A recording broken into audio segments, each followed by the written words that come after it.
in chu len lui hei hi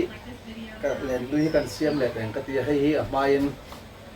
a khon lampanga ka da a chuan ka let ta tung hian hei kan thuia kala thui zo lo dewa ti hian hei atira atnuk lampang kha tun a hian a khon lampanga da tuin lu alung ka bua le meka kala vua zo lo dewa na hian hau tak ve rewa hei hi ching khang ka siam zo to a hei hi ka len lui tho ania a hnuai lampang hi a thar kap manga a chung lampang hi len lui ami kha katana ti hian kap manga len hi hei hi ke thum borvel kafita dinan do to view tura ka ngai len hi ka siam seilu tuk ngai lowa una po hian hei hi hei ti hian hei hi ani mai ta siam sei ngai lo fit nga le in chi kwa kania fit nga le in chi so mang vel ani hi ka len siu hi mo sei da hi chu lui te ate kan lo den ve ru thina boi thaka chu wang chuan seilu tuk lo hian ti hian ka siam thina len lui boin chu soi sak na hun kan ei ni hi a thui dan te hi hreloin la om mai theya ka thui lai hi ron tilang don chinanga mit hian a ho ang reng khop mai a len thui hi ni alo sin ve bok nen hei ti hian ta hen perek kan kheng ve ve do kana hian hei hi a len puan a hlui ka le tur chu ni ta ti hian hei maratok velin ti hian kan da ta lung kan da le bok ta kha ti hian kan thui ta rina hian a thui hi mit chakanga yang renga tuna hian ka ma ang ka thui hlei thei to lo ka mi thian a zo lutuk to lo dewa tuna ka thui la ya hian ke su thum le chan ve ting lo de hret ka fita len hi khang len hi fit alung kan dari lutuk chuan i engemaw an tan vel le suar vel a han den hian a len hi ma chu wan chon lung hi dari over chi ni lowa ba ka khang len hi len tlo tak ani lowa labung len kan ti te ang hi chu han tang ma se han po deuh sok sok po hian a ther lowa tuna kan thuyang khang len hi chu a tang po hi siam deuh ze langai chu mi ni lo chon han po hian a ri kuar maya khami kha dim thiam angaya ma se han den hian atla chaka sanga hi man boka i sanga lian kan khu fu ero chuan ti dan thiam lo chuan po mar chi ni lowa po mar chuan sanga le ni chuan sutlang zok zowa chu wang chuan sanga lian kan han khu fu te hi chuan ale ni kan thla dul vata ti khan kan va tuam hlom thina ting chon sanga lian po hi i kan man ve thei thawa ke je ni khat le chan ve tiang vel te po hi an tang ve a ma se kha tiang ti lowa po mara nu chua tum chuan van nei to pangai kha tiang a tang tu chuan chu wang chuan hetia alian kan han khu fu po hian le ni kan thla dul veka adul chuan sanga point han su se a su fan ringota pi alen kha kal doi duai chu wang chuan sanga po han chuak thei lo ti khan kan vat tuam hloma kan va lu chila ting chuan kan ti mai thin ta heng ho len hi chu akum hlun ve lawa chu wang chuan a uluk lutuka han ti po hi angai lu tukin ka hre lawa a ol samjong hi ten ka dei mai thina a puan po hi a hlui le thar hi ten ka thui zom mai zela tuna hei hemi po hi hei hi a khon ka siam na lampang khani ta hei tian a por sur to ta a lung hi kan hu zo photanga chuta ka du thu sam lo dewa a toy dewa ka hriat chuan i len puan dang hi number som ni kala nei thaw ka man hui chu chuan embo ka zom le me ang ka tia chumi ni lo chuan a puan thar lei po hen kan phang lei tu chung lo kha tianga han le por khan i poisa te lo safe le a ol sama por chuak mai ni alung kan bua rubber kan bua na lampang khon kan khai na khani ta hei hi na kina ti hian kan zut mar le vekanga chuan kan han khai vela khan a toy do na kan hriat chuan hemi amar ching vela mo hin ka kat le mo kanga ti chuan i len pun dang in ka zom lenga chuna len tha len thar ti kan nei vele mai do na ni hei ruwa tui hi atlatam over to lowa len den a hun chho don tana len den hi anuam ve a ei khop tiang lo man chon mani hrisel na tam po hian ti a thashim chuma luidung kal hi in fit lo chuan kal a ha thak em ma luidung hi kalpa nga hian kan kal hlei thei lowa zuan deuh au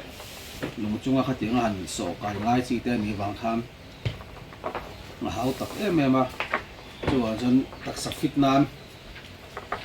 a tha hle ni ti kan soi lang tel duwa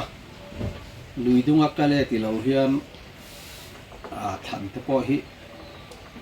an chuak na sa ve thin khopa mak khop mai tia luidung kan han kala voili voi nga kan han kal zon hi zon ki mani poi kan zang ve hoba kan taksa ala kan local fit ve a mani hrisel na tan kim chim ko hena tha tian lui hi kal ve nuala lui kal hin nuam ka tia silai lampang hi ka lom lawa wang hian lui hi ka kal thin ta lui ka kal po hian len khang bak hi mangai lo a len khang po hian pathian zara ei khop hi chu kan man ve thei zel thawa dynamo te hi mang lo phei sela chuan sangha hi len khang atang rengot hi chuan an rem mai lo kan man rem phak lo ni ber hen ka sia tuna hemi tuna ka thui lai po hi kuzung terwal kuzung te ai te hi chu number som pore te ni tuna ka thui hi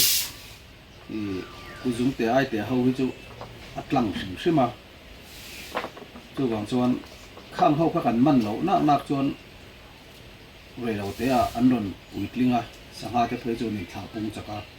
arem thei lo ma se tur le dynamo vela an han ti hi chuan a huat thala a loya nung cha hin thipuk puk mai a khatianga tur te an an ti mat phei kha chuan ti kan ram lui te hi te mani ve ken ti kan suwa sama kan ti kholowa ni kalpoa man turom bang lo na lui hi tam to ni tu na chuan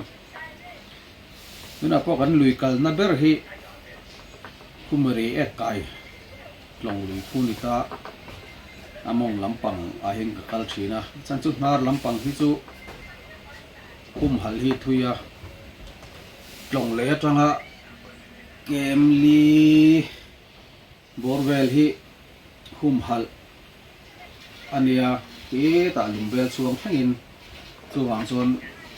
kalangai thui dewa bang hian a hnar lampang hi chu ka kal ngai lo among lampang lain ka kal thina koi deuh mai chu tia zan len deng tura kana kal te hian dynamo hin lo dek thina ni kan in hau viau thina chan ka te phei chu anan thim rim jok lek leka ma se dynamo khan ti lo se len mo len khang mo khan ti khan an ti ve mai se sangha hi kan ei khop hi chu tu te tan po hin man har sa hin ka da lo tun din thuna hi jon hin klong po hi dynamo te an set an man na sa van hian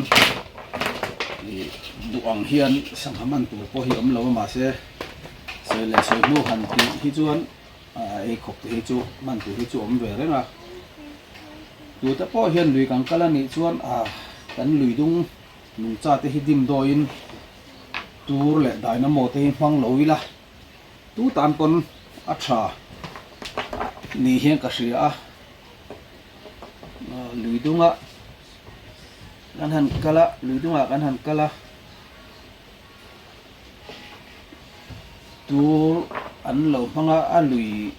an lo ui deuh hum phe chon thing hi rim duai man thina i mani deuh khan kan sei mai anga an ti thang reng ka tia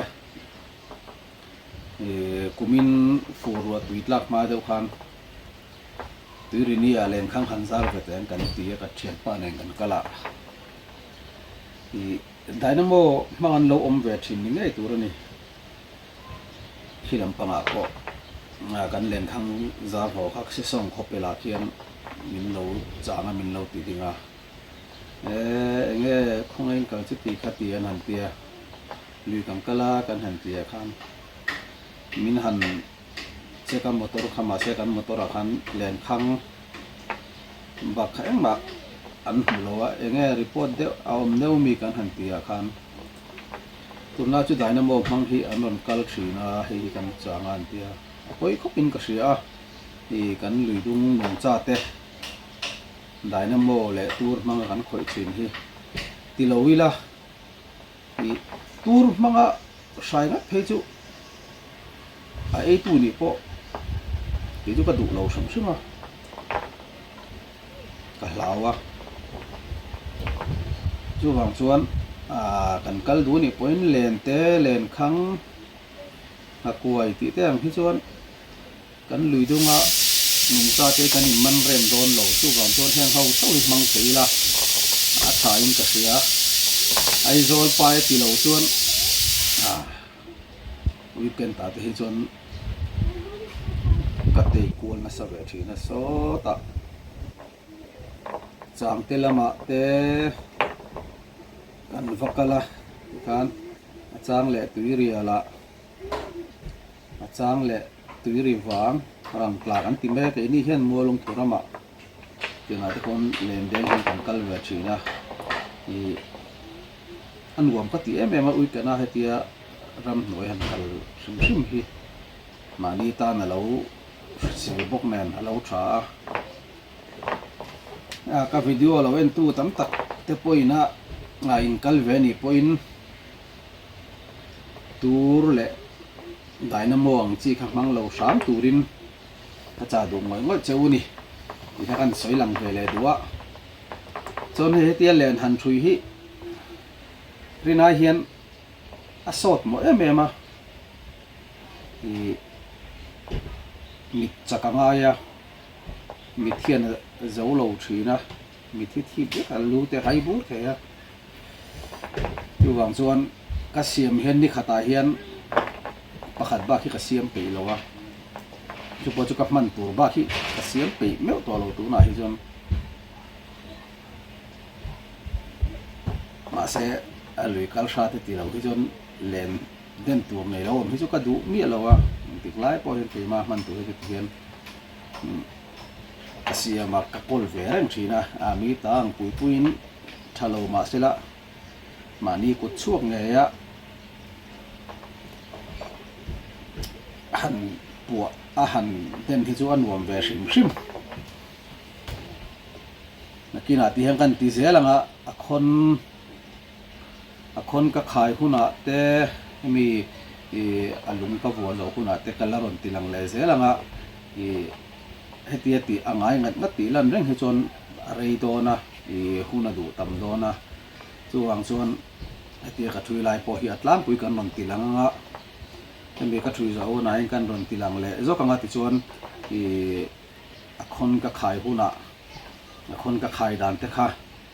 ti kalaron ti lang le don nia ti khan a video hamin lo thir sak zel ula len siam ve du tan po khan ti harmi alawani a formula hi tam vak lawa ti kan sei lang ve le du ni chu ti han kalaron ti lang zel don nia khon kan khai dan te